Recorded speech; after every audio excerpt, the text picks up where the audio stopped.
Now, we're going to take up one more example wherein a hexagonal lamina of size 25 mm is rests on one of its corners on HP. The lamina makes 45 degrees to HP and the diagonal passing through the corner on which it rests is inclined at 30 degrees to VP. Draw the projections. So the above problem can be split into three different steps. One is a hexagonal lamina of 25 mm rests on one of its corners on HP. So since it is resting on corner, so the initial position of the hexagon has to be the corner position. And then he says the lamina makes 45 degrees to HP. Since the lamina makes an angle of 45 degrees to HP, so we have to start from horizontal plane, that is HP.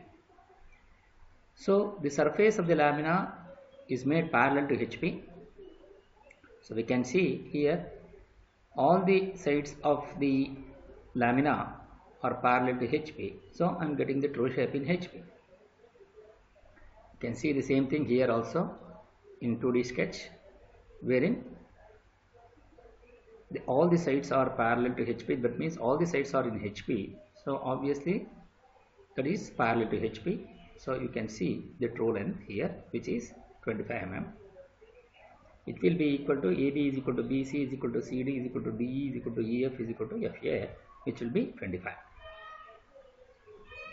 And since the surface is parallel to HP, so obviously that surface has to be perpendicular to VP. So you can see in vertical plane you have got a horizontal line.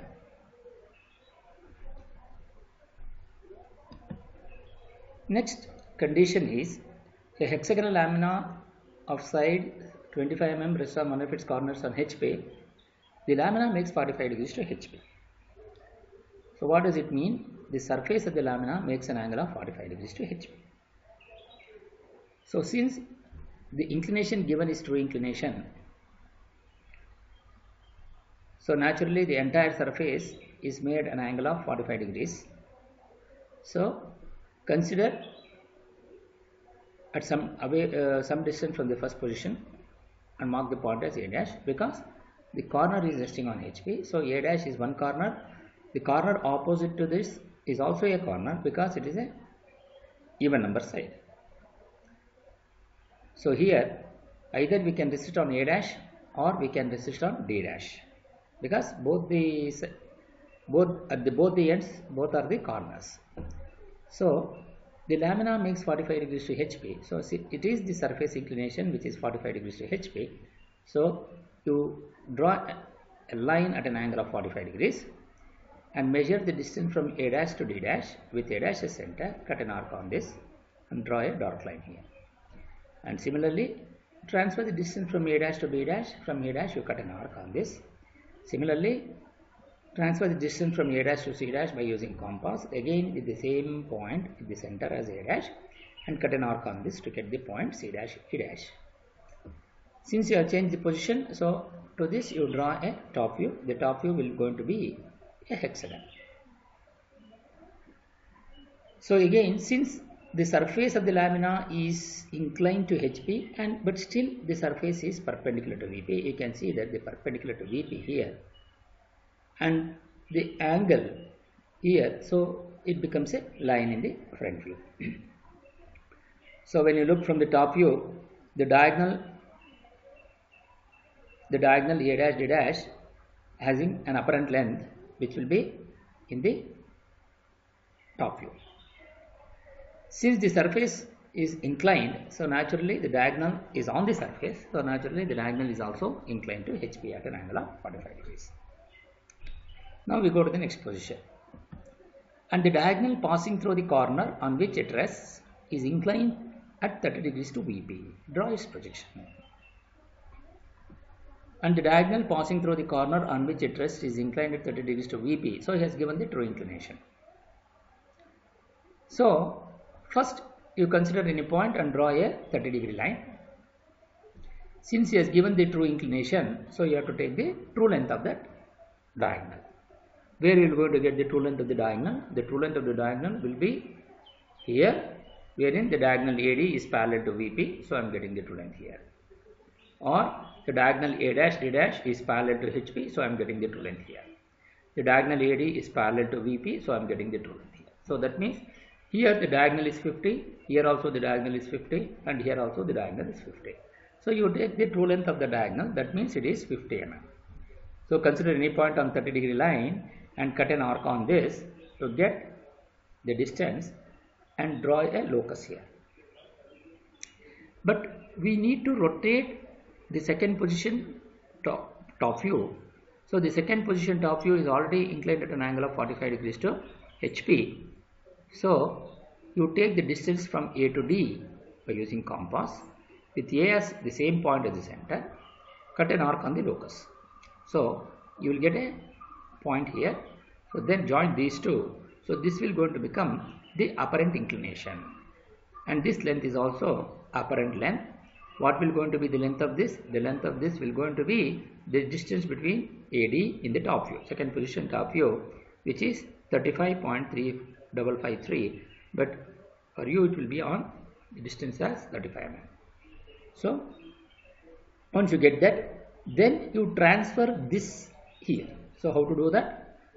Measure the distance from D to this point. With the same point from D, you cut an arc on this, and then this vertical line is perpendicular to this horizontal line. So you got this point here. From here, you using the protractor draw a line at an angle of 90 degree with respect to the inclined line, and then measure the length from this point to E. From here you cut an arc on this. Similarly, from here you cut an arc on this to get the point C and E respectively. And here the distance will going to be the same from this point to E, and similarly from this point to C. Then you measure the distance from D to this point. Again from D you cut an arc on that beta inclination line and you get that point. From there you again, this vertical line is perpendicular to this horizontal. So again from this point you draw a line at an angle of 90 degree with respect to that beta inclination line, and then measure the length from this point to F. From here you cut an arc on this. Similarly on this side also, because both the distance will go to be this side. Now you got all the points, then name them A, B, C, D, E, F, and then join them to get the hexagon at an angle which is at the beta inclination. So once you get that, then draw a vertical projector from A to the XY line, because A dash is on XY line, so you get the point. Similarly, draw a vertical projector from B and F, and draw a horizontal projector from B dash and F dash to get the respective points of B dash and F dash. Similarly, from C and E, draw the vertical projectors, and from C dash, E dash of the second position, draw a horizontal projector to get the points at E dash and C dash, and then draw a horizontal projector from D dash and draw a vertical projector from D to get the point D dash in the third position. Then join this to complete the hexagon.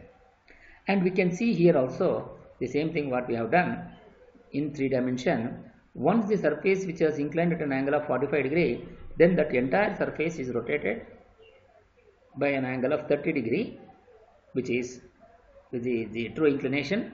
Then since it is the length is apparent, the diagonal length is apparent, so we have to find out the apparent inclination, which will going to be beta. To the through angle it has been rotated, and write the corresponding front view. So A dash dash will going to be this line, which will going to be the diagonal, and from here you can see that the diagonal A dash D dash is here. So this is how we will be able to complete the problem. So how do we assess that our drawing is right? So since it says that the diagonal, since hexagon is resting on one of the corners on HP, and the diagonal passing through the corner on which the lamina rests, which is the diagonal here A dash D dash, makes an angle of 30 degree with VP, and is making an angle of 30 degree with VP, and the surface is inclined at 45 degrees to HP, and the corner is resting on HP.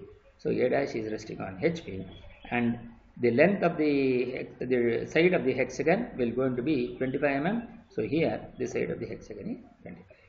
So this is how we will go to analyze what problem is right.